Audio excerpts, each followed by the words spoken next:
د اصحابانو د ایمان د داستان 14مه برخه.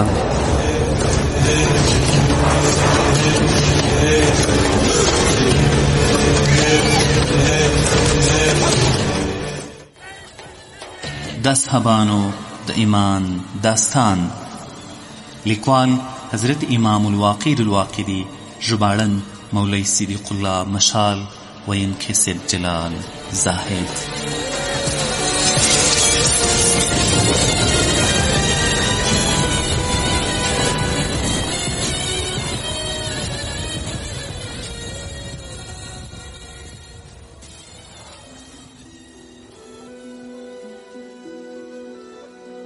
د اصحابانو د ایمان داستان د 14مې برخې. محترم اوریدونکو، السلام علیکم ورحمت الله.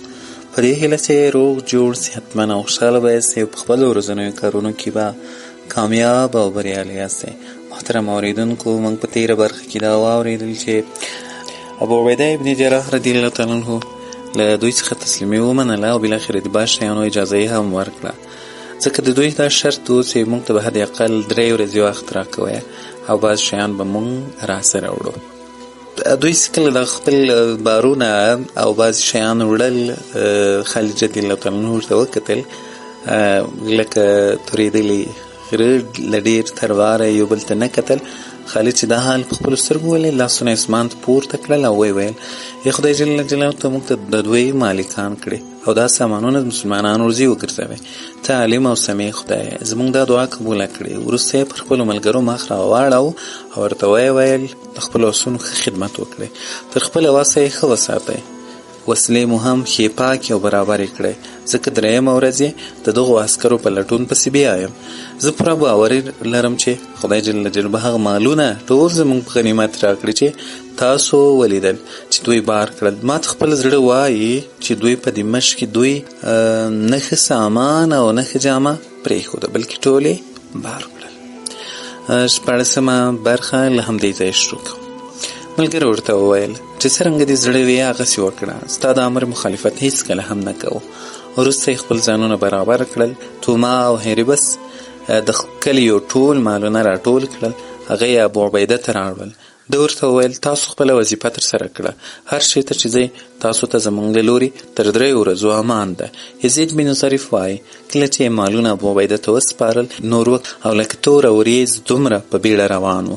د دمشق ډېرو اوسېدونکو خپل اولادونه هم ورسره بوتلل او له دوی سره ګډ دمشق پرېښود، ځکه دوی نه غوښتل چې د مسلمانانو په څنګ کې واوسېږي. راوی وایي خالد له دښمن څخه یو بل ناورین غافله کړ، هغه دا چې په ښار کې د غنمو او اوربشو یو ستر ډیپو موندل شو. ابو عبیده رضی الله عنه وویل دا د رومیانو ده، په سوله کې داخل دی او خالد یې ورکولو ته تیار نه و. نږدې و چې د خالد او ابو عبیده د ملګرو ترمنځ د فتنې غوربل شي، خو بالاخره پر دې سره متفق شول چې په دې اړه به ابوبکر رضی الله تعالی عنه ته خط لیکي. دوی په دې نه و خبر چې هغه د دمشق د فتح په لومړۍ ورځ وفات شوی. عطیه بن عامر وایي زه د دمشق پر دروازو هغه ورځ ولاړ وم چې رومیان له توما او هیربس سره روانېدل او د هرقل لور هم ورسره ملا وه. ما حضرت ضرار ولید چې دوی ته په بد نظر کتل او پر هغه څه یې ارمان کاوه چې ورڅخه پات شوی. ما ورته ویل ای د زور زویه داسې راته برېښي لکه ارمانجن، آیا له خدای جل جلاله سره تر دې زیات څه نشته؟ ده راته وویل قسم په خدای که زما مال ارمان وي، بلکې زه پر دې ارمان کوم چې دوی ولې راڅخه ژوندي خلاص شول. ابو عبیده له مسلمانانو سره ډېر بد وکول. ما ورته ویل ای د زور زویه د امین الامت له مسلمانانو سره له نیکي پرته بله اراده نه وه. د دې لپاره یې دا کار وکړ چې د مسلمانانو وینې خوندي شي او میرمنې د جنگ له کړاو او ستونزو څخه خلاص شي، ځکه د یو سړي حرمت او عزت تر هغه ټولو غوره ده چې لمر پرې راخیږي. خدای جل جلاله د مسلمانانو په زړونو کې رحمت ځای کړی. خدای جل جلاله په ځینو منزلو کتابو کې فرمایلی والصلح خیر، ترجمه او سوله خیر ده. ضرار وویل زما په خدای جل جلاله قسم چې ته رښتونه یې، خو زه پر هغه چا هیڅ رحم نه کوم چې خدای ته میرمن او ولد ثابتوي. راوي وایي ما ته عمر بن عیسی عبدالواحد بن عبدالله البصري هغه له وایل بن اسقاط څخه حدیث بیان کړ او ویل زه د دمشق په لښکر کې له خالد بن ولید سره وم، نوموړی زه د ضرار بن الاسور په هغه ګرځندوی ګروپ کې منتخب کړی وم چې له شرقي دروازې به تر له توما به تر باب سلامت، له هغې به تر باب الجابیه او له هغې به تر باب الصغیر او له هغې به بیا تر باب القیعان پورې د غزمې په ډول تللو او ورڅار به مو کاوه. موږ د غزمې پر مهال د شام تر فتحې وړاندې د دروازې چغګای شو، جنګیالی ورڅخه راووت. موږ غږ ورته ونه کړ چې ښه رانږدې شو.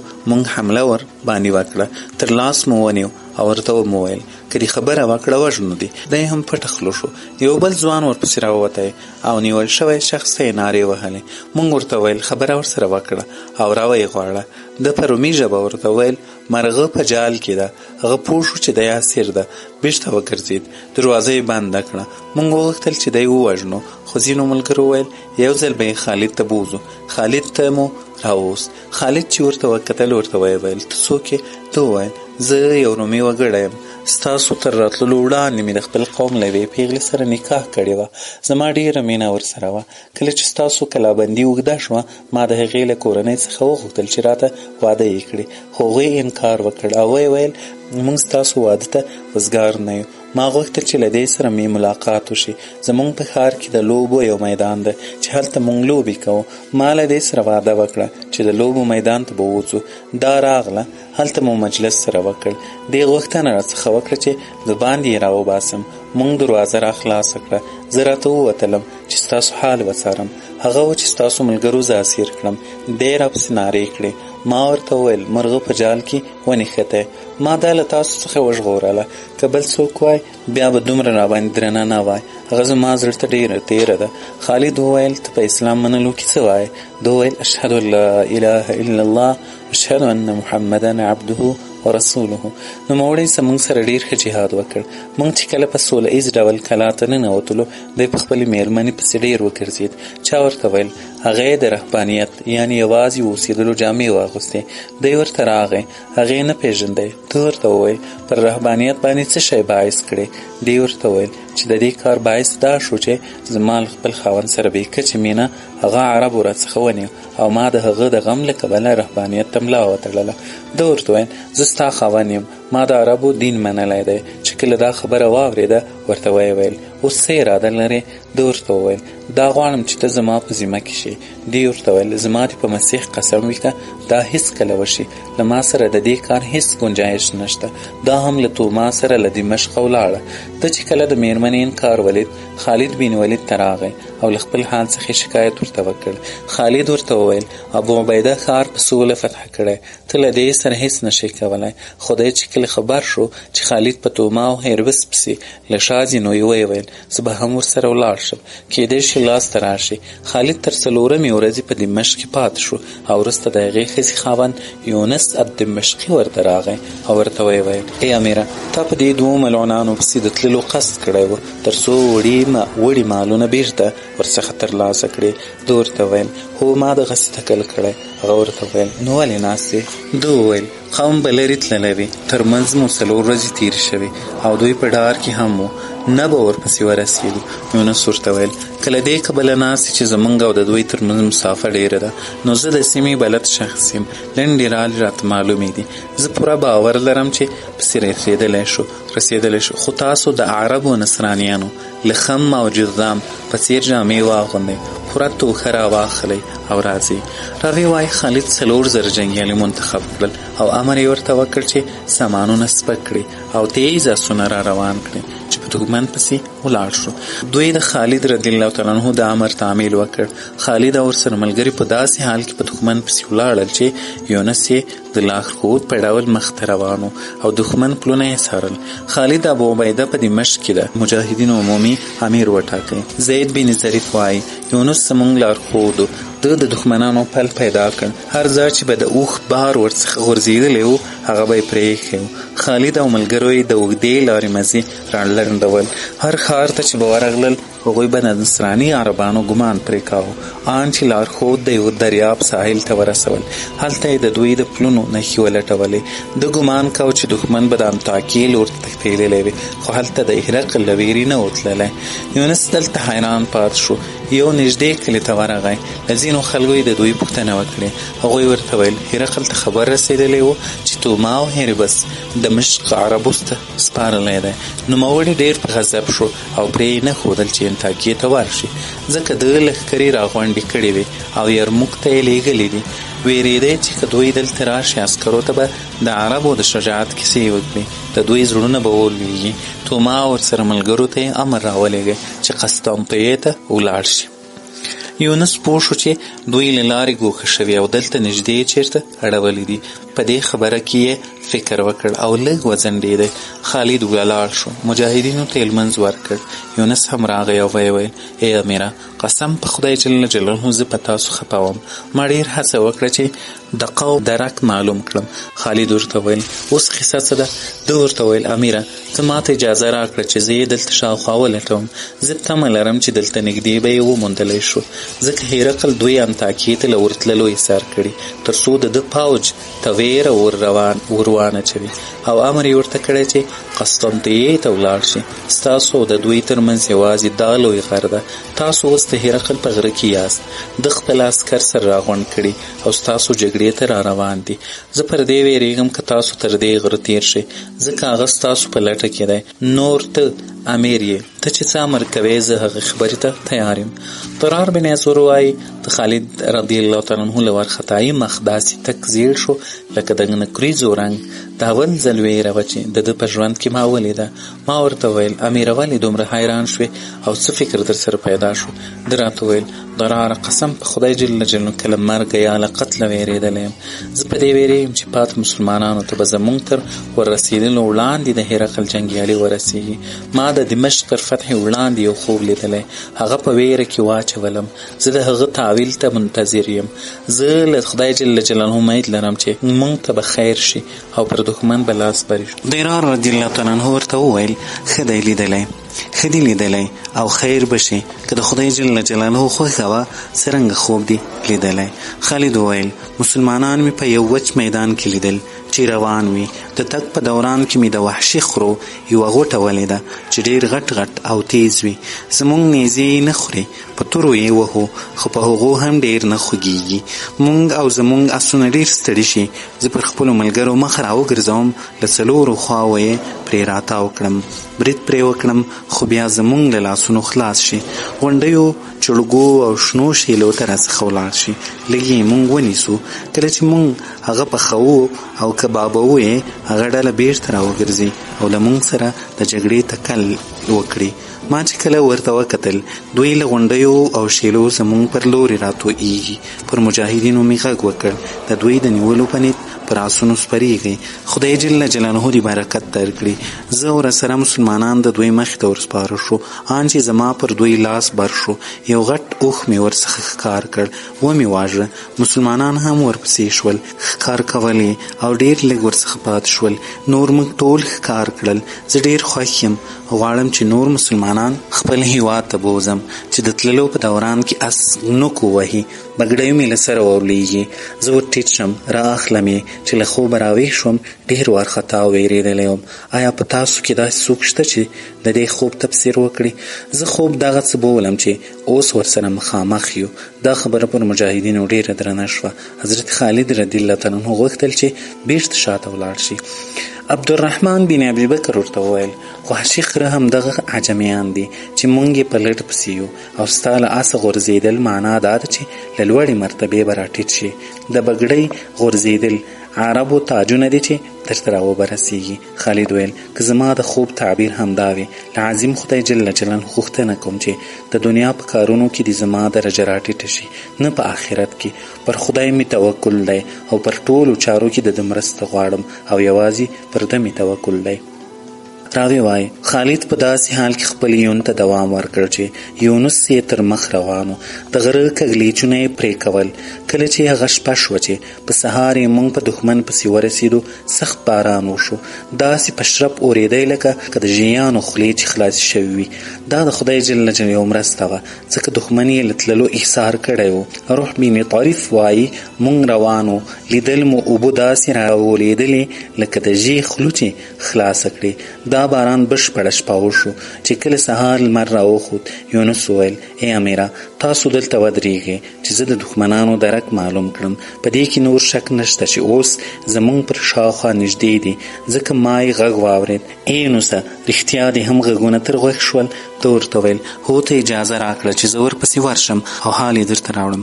په دې وخت کې خالد بن ولید یو مجاهد ته وکتل، مفرد بن جعده نومېده او ورته ویل ای مفرده له یونس سره ملګری شه، خو پام کوئ چې دښمن در باندې خبر نشي. مفرد وویل د خدای جل جلاله او امیر اطاعت مې پر سترګو قبول ده. دواړه هغه غره ته وختل چې نوم یې ابرش او رومیانو ورته سوړ غر وایه. مفرد وایه موږ چې کله د غره څوکې ته ورپورته شو یو پراخ میدان په نظر راغی چې ډېر شنې اوبه او واښه یې درلودل او یو غټ تشنه تالابه. رومیان باران وهلی، بارونه یې لامده شوي او اوس لمر ورباندې تود شوی و. دوی ویرېدل چې شیان خراب نشي، بارونه یې خلاص کړي او په شنه تالا کې وریښمن غوړولي وو. اکثریت خلک د لارې د ستړیا او باران د تکلیف له کبله ویده وو. مفرد بن جعده وایي ما چې کله دا حال ولید ډېر خوښ شوم، خپل ملګري مې هلته پرېښود. زه بیرته خالد بن ولید ته راغلم. خالد چې کله زه تنها ولیدم دا ګمان یې شو چې ملګري مې اسیر شوی. رامنډې کړې او راته ویل ای ابن جعده څه پېښه شوې؟ زر خبر راکړه. ما ورته ویل امیره د خیر او غنیمت خبره ده، دښمنان د غره شاته دي، باران وهلی اوس یې تاوده لمر ته آرام کړی او سامانونه یې هوار کړي دي. ده راته وویل خدای جل جلاله دې تل د ښو زیری در باندې وکړي. ما ته د ده په مخ کې خوښۍ او نیکمرغۍ را څرګنده شوه. موږ سره ولاړو چې یونس هم را ورسېد. خالد ورته وویل څه خبره ده؟ ده ورته ویل امیره زیری مې در باندې قوم پر ځان ډاډه شوی، خو اوس خپلو ټولو ملګرو ته ووایه هر څوک چې زما میرمنې ته ورسېدی هغه یې د خوندي کړي. زه له غنیمته له دې پرته بل څه نه غواړم. خالد ورته وویل خدای جل جلاله کول دا به ستا وي. وروسته خالد صحابه 4 ډلې کړل.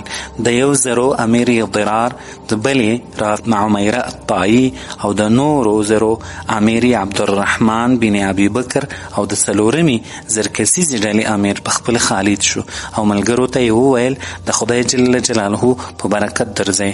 باید پام ووي چې ټول په یو ځل دښمن ته ور وړاندې نشئ. د هرې ډلې تر مخ باید 1 ساعت وي. وروسته مجاهدین سره بیل شول. اول ځل ضرار په داسې حال کې حمله وکړه چې غلیم آرام و. ورپسې رافع بن عمیره الطایی او دریم ځل عبدالرحمن بن ابي بکر برید ورباندې وکړ. تر ټولو وروسته خالد بن ولید ور وړاندې شو. د دښمن تر جنګیالیانو تیر شو، له بلې خوا یې مخه ورسره ونیوه او شنې بیدیا ته ورسید. عبید بن سعید وایي قسم په خدای جل جلاله موږ دې ته قریب و چې د بیدیا په ښکلې منظره له جګړې غافله شو، خو خالد غږ وکړ او ویل پر دښمن مخ ور وګرځوئ، په غنیمتو او د شنې بیدیا په منظره ما مشغوله کیږي. خالد بن ولید چې برید ورباندې وکړ د رومیانو دا خیال شو چې د مسلمانانو څو اسونه دي. وسلو ته یې لاس ټیټ کړ، پر اسونو سپاره شول. پر خپل منځ کې یې سره وویل دا لږ اسونه دي، مسیح ستاسو په برخه او درته راوستلی، دا به ستاسو غنیمت وي، ور وړاندې شئ او برید ورباندې ښخ کړئ. رومیان ورته راوړاندې شول او دا یې ګمان و چې د خالد تر شا به بل څوک نه وي، خو سمدستي ضرار له زرکسیز ګروپ سره را میدان ته شو. ورپسې رافع بن عمیره الطایی را څرګند شو او له دوی وروسته عبدالرحمن بن ابوبکر را روانو. هرې ډلې د رومیانو یو ډلې پر نښه کړه. د دوی شاوخوا راتاو شول او غوښتل یې چې د دوی له واکه هر څه وباسي. ټولو په یو آواز ویل لا اله الا الله محمد رسول الله. د مسلمانانو آسونه پر رومیانو داسې ورتوی شول لکه تیز سیلاب. هریبس پر خپلو بېهدګانو غږ وکړ د خپلو نعمتونو د دفاع لپاره کلکه مقابله وکړئ. دا قوم یوه لاره نه لري او نه له مونږ څخه خلاصېدی شي. رومیان پر 2 ډلو وویشل شول. یوه ډله له توما سره ودرېدله او توما د خالد مخې ته ودرېد. پر دا 1500 سپاره جنګیالي راغونډ وو. نوموړي پر تندي باندې د جوهرو صلیب ځړولی و چې د سرو زرو آب یې ورکړی و.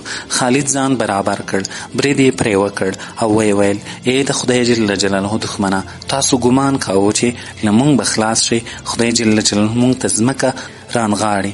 توما په یوه سترګه ړوند و، د ابان میرمن یې ړوند کړی و. خالد چې برید پرې وکړ، پر دا بله سترګه یې وواهه، هغه یې هم ورپوچه کړه.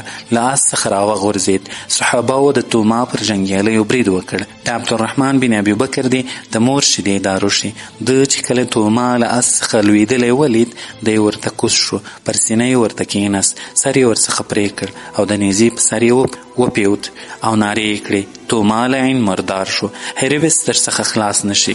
امام واقدي وایي مسلمانان په دې خبر ډېر خوشحاله شول. رافع بن عمیرة الطائي وایي زه په دې پیښه کې له خالد بن ولید سره په ښي اړخ مجاهدینو کې وم. ما ته یو سپور ځوان وکتل، ډول یې د رومي و. له آس څخه پیاده شو، په تلوار سره د رومیانو د ښځو لور ته ورغلی. هلته یې ښځو ته ځیر ځیر کتل. زه ورنږدې شوم چې زموږ لارښود یونس و. دی د خپلې میرمنې په لټه کې و او د زمري په څېر حملې یې کولې. رافع وایي زه د دې دپاره ورنږدې شوم چې ده ته مرسته ورکړم، خو له بده مرغه زما مقابلې ته 10 تنه ښځینه راووتلې. زه یې په ډبرو وویشتلم. یوې ښایسته ښځې چې دیباج ورېښمنې اغوستې وو، زما لور ته د ډبرې واری وکړ. ډبره زما د اس پر تندي ولګېده. اس پړ مړ کې وولید. دا هغه اس و چې زه د یمامه جګړې ته پرې تللی وم او په دغه واري سر شهید شو. زه د دې په لټه پسې ورګړندی شوم. دا د یاغي هوسۍ په ډول راڅخه وتښتېده. نورې ښځې هم ورپسې شوې، خو زه ورپسې ورورسېدم. د دوی د قتل قصد مې وکړ، پرې چیغې مې کړې. زما هغه نجلۍ مطلب و چې زما اس یې وژلی و. ورنږدې شوم، توره مې پرې پورته کړه، خو دې غوڅ غوڅ چیغې ووهلې. ما یې له وژلو لاس واخیست. ور وړاندې شوم. د ورېښمنو جامې یې اغوستې وې، پر سر یې د ملغلرو جوړ شوی جال خپور و. ما راونیوه، لاسونه مې تر شا ور وتړل. شاته راوګرځېدم. د رومیانو پر یو اس سپور شوم. وروسته په زړه کې راوګرځېده چې ورشه او د یونس حال معلوم کړه چې څه یې کړي. ورغلم. یونس مې په داسې حال کې ولید چې میرمن یې په وینو کې لت پت د ده څنګ ته ناسته وه. ده ورباندې ژړل. ما چې کله ولیده ورته ومې ویل اسلام ومنه. دی راته وویل زما دې د مسیح په ذات قسم وي که زه او تاسو هیڅ کله سره یو ځای شو. وروسته یې یو چاړه راواخیستله، خپل ځان یې پرې حلال کړ. ما ورته وویل خدای دې تر دې ښه بدل درکړي. زه به هغه ښځه درکړم چې د ورېښمنو جامې یې اغوستې او د ملغلرو جال پر سر خپور ده، د سپینې سپوږمۍ غوندې رنګ یې دی. ده وویل هغه چېرته ده؟ ما ورته ویل دغه ده، له ما سره ده. راوي وایي یونس چې کله د دې ښکلا سینګار او د لوړ قیمت زیوراتو ته وکتل، په رومي یې پوښتنه ورڅخه وکړه. هغې په داسې حال کې چې ژړل یې ده ته یو څه وویل. نوموړي ما ته مخ راواړو او ویې ویل ته پوهېږې دا څوک ده؟ ما ورته ویل نه. ده وویل دا د هرقل لور ده، د توما میرمن ده. دا له ما سره نه ښایي. هرقل به د دې غوښتنه حتما کوي او د مال په بدل کې به یې خلاصوي. راوي وایي له مسلمانانو د دې جګړې په جریان کې خالد بن ولید ورک شو. هیڅ نښه نښانه یې نه وه. دا خبره په مسلمانانو ډېره ګرانه شوه، خو خالد بن ولید په جګړه کې ډوب و. د توما له وژلو وروسته د هربیس په وژلو پسې و. نوموړي ښیاوکین لور ته په سخته جګړه مصروف و چې یو ستر غوښن سوربخن رومیې په سترګو شو. د فکر وکړ چې همدا به هربیس وي. د لور ته یې ورمنډې کړې، غوښتل یې چې قتل یې کړي. دا رومي چې د خالد او د ده برید ته فکر شو، د ده له مخې وتښتېد. خالد د نیزې واری پرې وکړ او ویې ویل هلاک شي هربیسه، تا فکر کوه چې له ما به خلاص شي. د دې شخص عربي ژبه زده وه او ویې ویل ای عربه زه هربیس نه یم، ما وژنه. خالد ورته ویل ته زما له لاس خلاصېدی نه شي تر څو چې د هربیس راته ښودلی نه وي او که راوښود بیا خلاص یې. رومي ورته ویل که مې در وښود بیا مې خلاصوې؟ خالد ورته ویل هو وعده مې ده. د اصحابانو د ایمان داستان د 14مې برخې محترم اورېدونکو دا وه. د موږ نننۍ برخه تر بلې برخې په الله مو سپارم، له دعا مه هېروئ. السلام علیکم ورحمة الله وبرکاته.